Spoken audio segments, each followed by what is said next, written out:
সুপ্রিয় দর্শক, বিবাহকে কেন্দ্র করে গায়ে হলুদের অনুষ্ঠান এটি আমাদের সমাজে অতি পরিচিত একটি সংস্কৃতি। একজন মুসলিমের বিবাহে গায়ে হলুদ নামের কোনো অনুষ্ঠানের অনুষঙ্গ থাকা উচিত নাকি ইসলামের দৃষ্টিকোণ থেকে এটি নাজায়েজ, সে বিষয়টি আজ আমরা ব্যাখ্যা করার চেষ্টা করব ইনশাআল্লাহ বিইذনিল্লাহ। বরকনের গায়ে বিবাহের সময় কেন হলুদ মাখা হয়, এই গায়ে হলুদ অনুষ্ঠানের গোড়ার ইতিহাসই বা কী, সে বিষয়টি আমরা জানার চেষ্টা করেছি। যেটুকু জানতে পেরেছি তা হলো পূর্বা সেন গুপ্তা তিনি বলেছেন এটা বৈদিক আচরণ নয়, বেশ কিছু উপকারী দিকের কথা ভেবেই হলুদকে প্রাচীন কাল থেকেই বিবাহের অন্যতম উপকরণ হিসাবে মেনে চলেছি আমরা। অর্থাৎ হিন্দু ধর্মে বা হিন্দু সমাজে এটিকে অনেক উপকারী দিক মাথায় রেখে দীর্ঘদিন থেকে পালন করে আসছে মানুষ।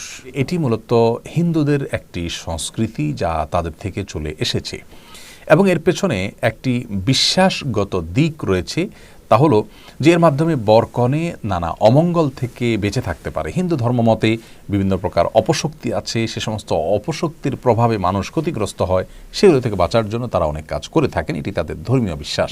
কিন্তু একজন মুসলিম কোন অবস্থাতে এ ধরনের কোনো অপশক্তিতে বিশ্বাস করবার কোনো সুযোগ নেই। ইসলামে এ ধরনের কোনো অপশক্তির কোনো স্থান নেই। সকল কল্যাণ অকল্যাণের একমাত্র মালিক আল্লাহ রাব্বুল আলামিন। আল্লাহর কাছে আশ্রয় চাওয়া ছাড়া এ জাতীয় কোনো বস্তু বা কোনো সংস্কৃতি, কোনো কালচার, এগুলোর মাধ্যমে একজন মুসলিম কোনো অবস্থাতেই কোনো তথাকথিত অপশক্তি থেকে বাঁচার চেষ্টা করার কোনো সুযোগ ইসলামে নেই। আমরা অনেকেই জানি যে এই গায়ে হলুদ অনুষ্ঠানে শুধু হলুদ নয়, বরং দূর্বা, তিল, সরিষা, আরও অনেক বস্তু ব্যবহার করা হয়ে থাকে এবং এর সবগুলোর কারণ হলো ওই যে এটাকে বলা হয়েছে মাঙ্গলিক অনুষ্ঠান, বিভিন্ন ধরনের অকল্যাণ থেকে বেঁচে থাকা এবং দাম্পত্য জীবনে সুখ শান্তি যেন হয় সেই জন্য এগুলো করা হয়ে থাকে।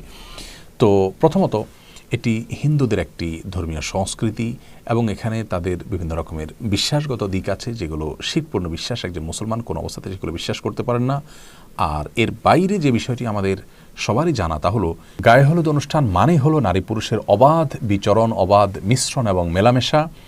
বরের গায়ে অনেক সময় ভাবি কিংবা গায়ের মহারাম মহিলারা হলুদ মেখে দিয়ে থাকেন এবং এটাকে তারা এনজয় করেন। কনের হলুদ অনুষ্ঠানে দেখা যায় গায়ের মহারাম ছেলেরা, পুরুষরা সেখানে থাকেন এবং তারা একে অন্যকে মাখামাখি করে থাকেন, গোটা শরীরে হলুদ মাখামাখি হয়ে থাকে। এর পাশাপাশি গানের যে বিষয়টি, ব্যান্ড পার্টি ইত্যাদি, এগুলো তো গায়ে হলুদ অনুষ্ঠানের অন্যতম গুরুত্বপূর্ণ অনুষঙ্গে পরিণত হয়েছে এবং এর মাধ্যমে অনেক সময় এলাকাবাসীর স্বাভাবিক জীবনযাত্রা দুর্বিষহ হয়ে পড়ে। গানের আওয়াজে আশেপাশে মানুষের বসবাস করাটাই অত্যন্ত কঠিন একটি বিষয় পরিণত হয়ে যায়। বিবাহকে কেন্দ্র করে এ ধরনের গানের অনুষ্ঠানের আয়োজন, ব্যান্ড পার্টি ইত্যাদি আমাদের এই সমাজে করা হয়, যে সমাজের মানুষ নিজেদেরকে সভ্য বলে দাবি করে, অথচ এটি কোনো সভ্য সমাজের মানুষের কাজ হতে পারে না যে আপনার গানের আওয়াজে আশেপাশে মানুষ ডিস্টার্ব ফিল করতে পারেন। তো প্রথমত বাদ্যযন্ত্রের ব্যবহার এবং এই জাতীয় গানের আয়োজনকে আল্লাহ আমাদের জন্য অনুমোদন দেননি। বিবাহকে কেন্দ্র করে যে দব বাজানোর অনুমোদন রয়েছে, ছোট শিশুদের গান করার অনুমতি রয়েছে, এটি সেই অনুমতি নয়।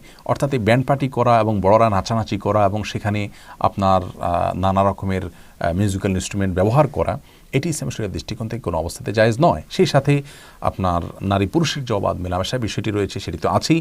আর তার চাইতেও বড় হলো যেখানে হিন্দু আইনি বিশ্বাস রয়েছে যার সঙ্গে একজন মুসলমান কখনো একাত্ম হতে পারেন না। বিবাহ একটি ইবাদত, এটি একটি ধর্মীয় কাজ। বিবাহের সময় আমরা চেষ্টা করি যে ইসলামী পদ্ধতিতে বিবাহটা শুদ্ধভাবে যেন সম্পাদিত হয়।